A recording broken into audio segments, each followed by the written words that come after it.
Hi food lovers, மீண்டும் உங்கள் அத்தனை பேரையும் லக்ஷ் போஜனாவிலே சந்திப்பதில் மகிழ்ச்சி. இன்றைக்கி என்னென்னு கேட்டிங்கன்னா, வீட்டில் லெஃப்ட் ஓவர் ஐட்டத்தை வச்சு என்ன பண்ணுறது அப்படின்ற யோசிக்கிற நேரத்தில் சப்பாத்தி, ராத்திரி செஞ்ச சப்பாத்தி மிச்சமாயிடுச்சுன்னா காலையில் இல்லை அதே சப்பாத்தி ஈவினிங் பசங்க ஸ்கூல்லேருந்து வரும்போது ஒரு ஸ்நாக்ஸ் மாதிரி ஒரு அட்டகாசமான ரெசிபி. ஆனால் ரொம்ப ஈஸியான ரெசிபி, டேஸ்ட் வந்து வேறு லெவலில் இருக்கும். வாங்க அது எப்படி செய்யலான்னு கிச்சனில் போய் பார்க்கலாம்.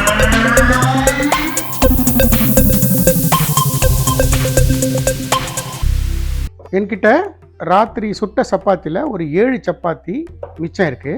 இந்த சப்பாத்தியை நான் எடுத்திருக்கேன். இப்போது இந்த சப்பாத்திலேருந்து ஒரு 3 சப்பாத்தி இப்படி எடுத்து இப்படி ஃபோல்டு பண்ணுங்கள். ஃபோல்டு பண்ணிவிட்டு கத்தியால் எந்த அளவுக்கு தின் ஸ்லைஸாக கட் பண்ண முடியுமோ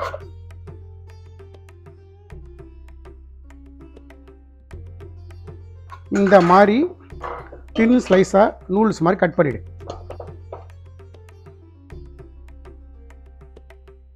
எல்லா சப்பாத்தியும் இந்த மாதிரி கட் பண்ணி வச்சுக்கணும்.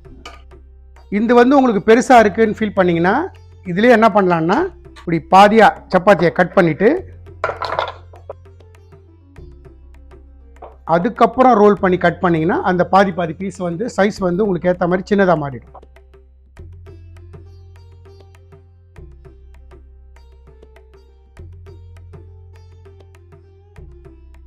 ஸோ இந்த மாதிரி நான் வந்து இந்த விட்ட பெருசாகவே செய்கிறேன். ஃபுல்லாகவே இந்த சைஸில் தான் செய்ய போகிறேன். ஸோ உங்களுக்கு சைஸ் வேணும்னா அதுக்கேற்ற மாதிரி நீங்கள் ரெடியூஸ் பண்ணி கட் பண்ணி அந்த சப்பாத்தி அந்த ஸ்நாக்ஸ் செய்கிறதுக்காக நான் வந்து என்ன பண்ணுறேன், ஸ்டவ் ஆன் பண்ணுறேன். ஒரு கடாய் வச்சு ஸ்டவ் ஆன் பண்ணியிருக்கேன். கடாய் சுடட்டும். நம்ம வச்ச கடாய் சுட்டுடுத்து நான் வந்து ஒரு 4 டீஸ்பூன் எண்ணெய் சேர்த்துக்கிறேன். இதில் கொஞ்சம் எண்ணெய் ஒரு ஸ்பூன் 2 ஸ்பூன் கூட இருக்கிறது நல்லது. ஏன்னா சப்பாத்தி வந்து நேற்று நைட்டு பண்ண சப்பாத்தி அது கொஞ்சம் ட்ரை ஆகிருக்கும். ஸோ அதை காம்பன்சேட் பண்ணுறதுக்கு எண்ணெயில், அதுவும் இல்லாமல் மோரோவர் நம்ம இந்த எண்ணெயில் போட்டு எடுக்கும்போது அது ஓரளவுக்கு பொரிஞ்ச மாதிரி வரும். அதனால் கொஞ்சம் எண்ணெய் கூட இருக்கிறது பெட்டர். நம்ம விட்ட எண்ணெய் வந்து நல்லா சுட்டுடுத்து நான் ஒரு 1/4 டீஸ்பூன் ஜீரகம் சேர்க்குறேன். ஜீரகம் பொரியட்டும். கொஞ்சமாக கருவேப்பிலை, அது கூட ஒரே ஒரு பச்சை மிளகாய் கிள்ளின மாதிரி.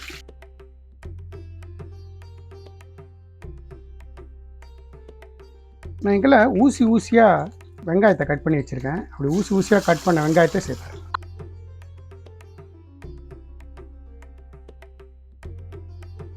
வெங்காயம் ரொம்ப குக்காக வேண்டாம். வெங்காயம் க்ரன்ச்சியாக தான் இருக்கணும்.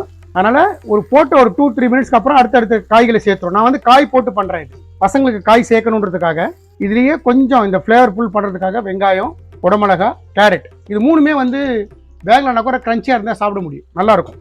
ஸோ ஒரு அல்டிமேட்டில் சொன்னீங்கன்னா ஒரு சைனீஸ் பஞ்சும் இருக்குது இதில். ஸோ அந்த மாதிரி ஒரு நல்ல ஃபஸ்ட் கிளாஸான டிஷ்ஷு. இந்த வெங்காயம் போட்டிருக்கோம். வெங்காயம் ரொம்ப ஓவர் குக் ஆக வேண்டாம், க்ரன்ச்சியாக இருந்தாலே போதும். வெங்காயம் போட்டு 2-3 மினிட்ஸ், அதுக்கப்புறம் அடுத்த காயில் சேர்க்க ஆரம்பிச்சிடும். இப்போ வெங்காயம் போட்டு ஒரு 2 மினிட்ஸ் ஆச்சு. நான் இப்போ வந்து குடமிளகா அதே மாதிரி தின் ஸ்லைஸாக கட் பண்ணியிருக்கேன், அதையும் சேர்த்துட்றேன். அது கூடவே தின் ஸ்லைஸாக கேரட் அதையும் சேர்த்துறேன். இந்த 3 வெஜிடபிளுமே 50% வெந்தால் போகிறோம். க்ரன்ச்சியாக இருந்தால் தான் சாப்பிட்றதுக்கு நல்லாயிருக்கும்.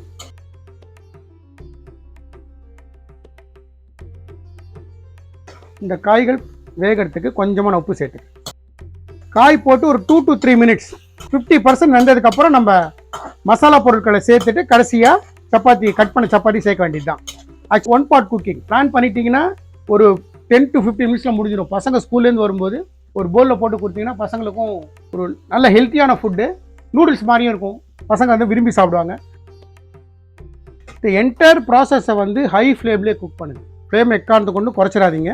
ஹை ஃப்ளேம்லேயே டாஸ் பண்ண எடுக்கணும். இதை நான் இது கூடவே ஒரு டீஸ்பூன் வேர்க்கடலை, சும்மா ஒரு க்ரன்ச்சினஸ் இருக்கணுன்றதுக்காக வேணுங்கிற சேர்த்துக்காங்க. வேண்டாதவங்க, பிடிக்காதவங்க அவாய்ட் பண்ணிடலாம், ஒன்றும் பிரச்சனை இல்லை. இப்போ வந்து நான் ஃப்ளேமை வந்து குறைச்சிட்றேன்.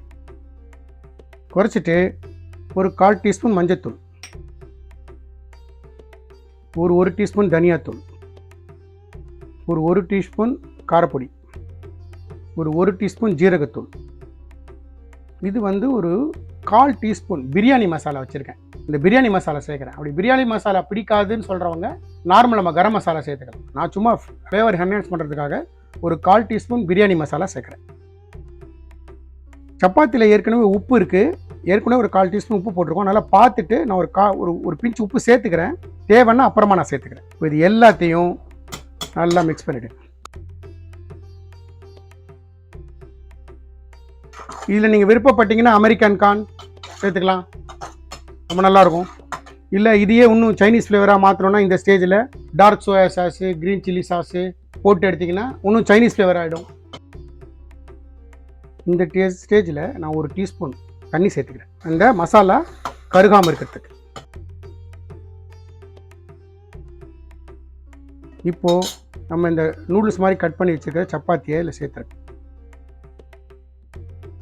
சேர்த்துட்டு இதை டாஸ் பண்ணி எடுத்திங்கன்னா நம்மளோட டிஷ் ஓவர். இப்போ ஃப்ளேமை ஹை ஆக்கிடுங்க, ஹை ஆக்கிட்டு டாஸ் பண்ண.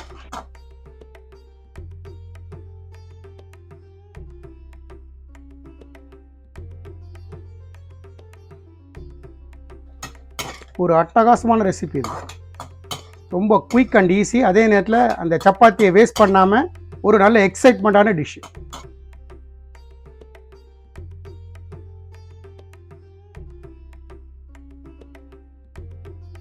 பார்த்தீங்கன்னா அந்த சப்பாத்தி அந்த உப்பு புளிப்பு காரம் எல்லாத்தையும் இழுத்துண்டு அதே நேரத்தில் அந்த எண்ணெயில் இருக்கிறதுனால க்ரன்ச்சியாகவும் இருக்கும், சாகி ஆகிடாது. அதுக்கு தான் அந்த எண்ணெய் வந்து எக்ஸ்ட்ராவாக போட்டது. அப்படியே ஹை ஃப்ளேம்லேயே குக் பண்ணுங்க. நான் டேஸ்ட் பார்த்தேன், உப்பு கம்மியாக இருக்குது. நான் இந்த ஒரு 1/2 டீஸ்பூன் உப்பு சேர்த்துறேன்.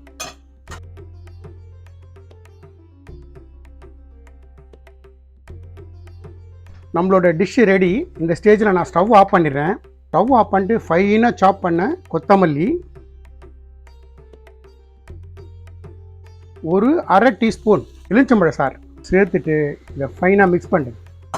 அந்த கலரே பாருங்களேன் எந்த அளவுக்கு அப்பீலிங்காக இருக்குன்னு, பார்க்கும்போதே சாப்பிடணும்னு தோணும். ஸோ அப்படி ஒரு ஃபென்டாஸ்டிக் டிஷ்ஷு. நம்மளோட லெஃப்ட் ஓவர் சப்பாத்தி வச்சு செஞ்ச ஒரு ஸ்நாக்ஸ், இல்லைனா நைட்டு கூட வச்சுக்கலாம், டின்னராக கூட சாப்பிட்லாம். Is ready. Left over chapati வச்சு நம்ம செஞ்ச ஒரு அட்டகாசமான ரெசிபி. பசங்க ஸ்கூல்லேருந்து வரும்போது இந்த மாதிரி ப்ரிப்பேர் பண்ணி கொடுங்க, ரொம்ப நல்லாயிருக்கும்.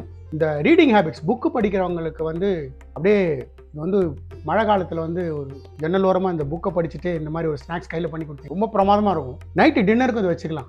என்ன பண்ணுறதுன்னு யோசிக்கிற நேரத்தில் நேற்று பண்ண சப்பாத்தி இருந்ததுன்னா ஃபஸ்ட் கிளாஸாக இந்த மாதிரி ரெசிபி பண்ணி. ஸோ நான் என்ன மாதிரி இன்க்ரீடியன்ட் போட்டு செஞ்சேனோ அந்த மாதிரி நீங்களும் செய்யுங்க. எனக்கு கிடைச்சா அதே எக்ஸலண்ட் ரெசிபி உங்களுக்கு கிடைக்கும். நிச்சயமாக அந்த ரெசிபி வந்து ஒரு டிஃப்ரெண்ட் ரெசிபி, உங்களுக்கு பிடிக்கும் நம்பிக்கை இருக்குது. இந்த வீடியோ பிடிச்சிருந்தா லைக் அண்ட் ஷேர் பண்ணுங்கள், உங்கள் ஃபேமிலி அண்ட் ஃப்ரெண்ட்ஸ்க்கு வந்து ரெக்கமெண்ட் பண்ணுங்கள். மறக்காமல் நம்ம சேனலுக்கு சப்ஸ்கிரைப் பண்ணுங்கள். அப்படி சப்ஸ்கிரைப் பண்ணும்போது பெல் ஐக்கனை கிளிக் பண்ண மறந்துடாதீங்க. தேங்க்ஸ் ஃபார் வாட்சிங் my all videos. Lakshman signing off from Laksh Bhojana.